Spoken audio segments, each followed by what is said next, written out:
അസ്സലാമു അലൈക്കും വറഹ്മത്തുള്ളാഹി. ബിസ്മില്ലാഹിർ റഹ്മാനിർ റഹീം.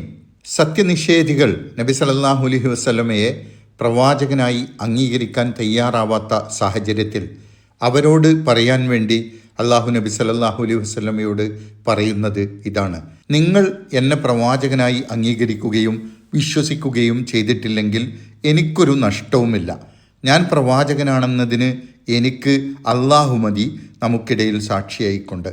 മാത്രമല്ല, മുൻകാല വേദഗ്രന്ഥങ്ങളിൽ ശരിയായ ജ്ഞാനമുള്ളവരും എന്നെ പ്രവാചകനായി അംഗീകരിക്കുകയും വിശ്വസിക്കുകയും ചെയ്യുന്നു എന്നതും ഞാൻ പ്രവാചകനാണെന്നതിനുള്ള സാക്ഷ്യമായി എനിക്കുണ്ട്. സൂറത്ത് റാഅദ് അവസാനിപ്പിച്ചുകൊണ്ട് ഇക്കാര്യമാണ് സമാപന സൂക്തമായ 43-ാമത്തെ ആയത്തിൽ അള്ളാഹു പറയുന്നത്. വയഖൂലുല്ലദീന കഫറൂ ലസ്ത മുർസല ഖുൽ കഫാ ബില്ലാഹി ഷഹീദൻ ബൈനി വബൈനകും വമൻ ഇൻദഹു ഇൽമുൽ കിതാബ്. വയഖൂലുല്ലദീന കഫറൂ, സത്യനിഷേധികൾ പറഞ്ഞുകൊണ്ടിരിക്കുന്നു, ലസ്ത മുർസലൻ, നീ പ്രവാചകനൊന്നുമല്ല, നീ പ്രവാചകനാണെന്നൊക്കെ നീ വെറുതെ പറയുന്നതാണ്, ഞങ്ങളത് വിശ്വസിക്കാൻ തയ്യാറില്ല എന്ന് സത്യനിഷേധികൾ നബി സല്ലല്ലാഹു അലൈഹി വസല്ലമയോട് പറഞ്ഞുകൊണ്ടിരുന്നു. ഇതവരുടെ സത്യസന്ധമായ നിലപാടായിരുന്നില്ല. മറിച്ച് ഞങ്ങളുടെ പഴയ വിശ്വാസങ്ങൾ സത്യത്തിനെതിരാണെങ്കിൽ അത് വിട്ടുകൊണ്ട് നീ കൊണ്ടുവന്നിട്ടുള്ള ഈ സത്യം സ്വീകരിക്കാൻ ഞങ്ങൾ തയ്യാറില്ല എന്നതായിരുന്നു അവരുടെ നിലപാടിൻ്റെ അടിസ്ഥാനം. പഴയ വിശ്വാസാചാരങ്ങൾ ഒഴിവാക്കി സത്യദീനിനെ സ്വീകരിക്കാൻ തയ്യാറില്ല എന്നർത്ഥം. അവരോട് പറയാൻ വേണ്ടി നബി സല്ലല്ലാഹു അലൈഹി വസല്ലമയോട് അള്ളാഹു പറയുകയാണ്: ഖുൽ, നബിയെ അവരോട് താങ്കൾ പറയുക, കഫാ ബില്ലാഹി ഷഹീദ, സാക്ഷിയായി അള്ളാഹു മതി, ബൈനി വ ബൈനക്കും, എനിക്കും നിങ്ങൾക്കുമിടയിൽ.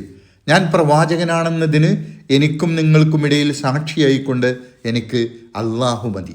പ്രവാചകത്വം ലഭിക്കുന്നതുവരെ 40 വർഷം നബി സല്ലല്ലാഹു അലൈഹി വസല്ലം മക്കയിൽ ജീവിച്ചവനാണ്. ഈ സത്യനിഷേധികൾ അവിടെ ജീവിച്ചവരായിരുന്നല്ലോ. അന്ന് വരെ അവർക്ക് ഏറ്റവും സത്യസന്ധനും സൽസ്വഭാവിയുമായ വ്യക്തിയായിരുന്നു നബി സല്ലല്ലാഹു അലൈഹി വസല്ലം. അങ്ങനെയുള്ള ഒരാൾ മനുഷ്യൻ്റെ ബുദ്ധിക്കും യുക്തിക്കും യോജിക്കുന്നതും ആർക്കും നിഷേധിക്കാൻ കഴിയാത്തതുമായ പരമസത്യമായിട്ടുള്ള നീതിയിലും ധർമ്മത്തിലും അധിഷ്ഠിതമായിട്ടുള്ള കാര്യങ്ങൾ ആളുകൾക്ക് പറഞ്ഞു കൊടുക്കുമ്പോൾ, അതും യാതൊരു കൂലിയോ ലാഭമോ ചോദിക്കാതെ അദ്ദേഹം ഈ സന്ദേശം പ്രബോധനം ചെയ്യുമ്പോൾ അദ്ദേഹത്തെ നിഷേധിക്കുകയും തള്ളിക്കളയുകയും ചെയ്യുന്നതിന് ഇവർക്ക് യാതൊരു ന്യായീകരണവുമില്ല. അങ്ങനെയുള്ള ഒരാൾ ഇങ്ങനെയുള്ള കാര്യങ്ങൾ യാതൊരു ലാഭേച്ഛയും ഇല്ലാതെ പറയുമ്പോൾ മുൻവിധിയും പക്ഷപാതിത്വവുമില്ലാത്ത ഏതൊരാൾക്കും അത് സത്യമാണെന്ന് ബോധ്യപ്പെടേണ്ടതാണ്. പിന്നെയും അതിനെ എതിർക്കുകയാണ് ഇക്കൂട്ടർ. അവരോടാണ് പറയുന്നത്: എനിക്ക് ദൈവം സാക്ഷിയായി മതി, നമുക്കിടയിൽ ഞാൻ പ്രവാചകനാണ് എന്നതിന്. പോരെങ്കിൽ വേദഗ്രന്ഥങ്ങളിൽ നല്ല ജ്ഞാനമുള്ളവരും എന്നെ പ്രവാചകനായി അംഗീകരിക്കുന്നത് വലിയ സാക്ഷ്യമാണ്. ഒമൻ ഇൻദഹു ഇൽമുൽ കിതാബ്, കൂടാതെ വേദഗ്രന്ഥത്തെക്കുറിച്ച് അറിവുള്ളവരും അള്ളാഹുവും അതുപോലെ വേദഗ്രന്ഥത്തിൽ നല്ല ജ്ഞാനമുള്ളവരുമുണ്ട് എനിക്കും നിങ്ങൾക്കുമിടയിൽ ഞാൻ പ്രവാചകനാണ് എന്നതിന് സാക്ഷിയായിക്കൊണ്ട്. വേദഗ്രന്ഥത്തിൽ ജ്ഞാനമുള്ളവർ എന്നതുകൊണ്ട് ഉദ്ദേശിക്കുന്നത് ബൈബിൾ പുതിയ നിയമത്തിലും പഴയ നിയമത്തിലും, അതായത് ഇഞ്ചീലിലും തൗറാത്തിലും പറഞ്ഞ കാര്യങ്ങൾ അറിയുന്നവർ എന്നാണ്. അതാണ് ഭൂരിഭാഗം പണ്ഡിതന്മാരും അഭിപ്രായപ്പെട്ടിട്ടുള്ളത്.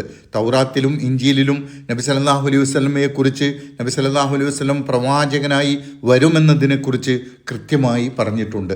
നബി സല്ലല്ലാഹു അലൈഹി വസല്ലമയുടെ ചെറുപ്പത്തിൽ നബി സല്ലല്ലാഹു അലൈഹി വസല്ലമയെയും കൊണ്ട് അബൂ താലിബ് കച്ചവട യാത്രക്ക് പോയപ്പോൾ വഴിയിൽ വെച്ച് ബുഹൈറ എന്ന ക്രിസ്ത്യൻ പാതിരി ചില അടയാളങ്ങൾ കണ്ട് വേദഗ്രന്ഥങ്ങളിൽ പറഞ്ഞ പ്രവാചകനാവാം നബി സല്ലല്ലാഹു അലൈഹി വസല്ലം എന്ന് മനസ്സിലാക്കുകയും ഈ കുട്ടിയെ നന്നായി സംരക്ഷിക്കണമെന്ന് അബൂ താലിബിനോട് പറയുകയും ചെയ്തിരുന്നു.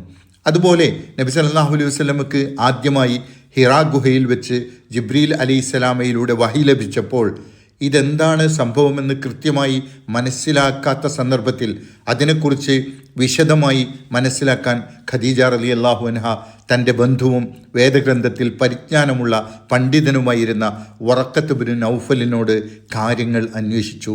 അദ്ദേഹം പറഞ്ഞു, മുഹമ്മദ് പ്രവാചകനായിരിക്കും. ഹിറാ ഗുഹയിൽ വന്നത് മൂസാ നബിക്ക് വഹി നൽകിയ അതേ ജിബ്രീൽ മാലാഖയാണ്.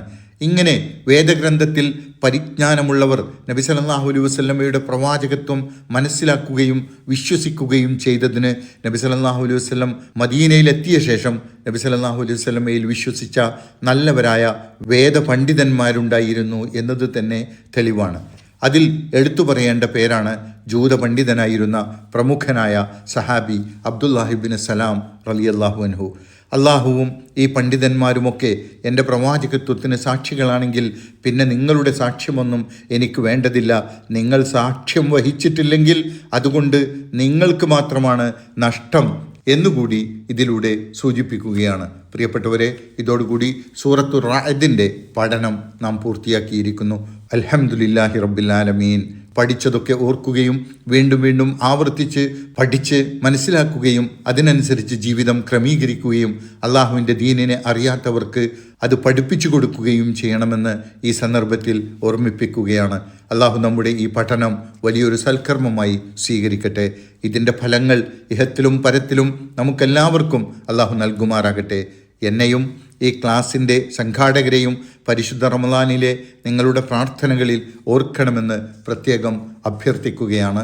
അള്ളാഹു നമ്മുടെ എല്ലാവരുടെയും പ്രയാസങ്ങളും ദുഃഖങ്ങളുമൊക്കെ അകറ്റി ഇഹത്തിലും പരത്തിലും സന്തോഷവും സമാധാനവും നൽകി അനുഗ്രഹിക്കുമാറാകട്ടെ. റബ്ബന ആതിനാ ഫിദ്ദുനിയ ഹസന വഫിൽ ആഖിറതി ഹസനതൻ വഖിന അദാബന്നാർ. വആഖിറു ദഅവാനാ അനിൽ ഹംദുലില്ലാഹി റബ്ബിൽ ആലമീൻ. വസ്സലാമു അലൈക്കും വറഹ്മത്തുള്ളാഹി വബറകാതുഹു.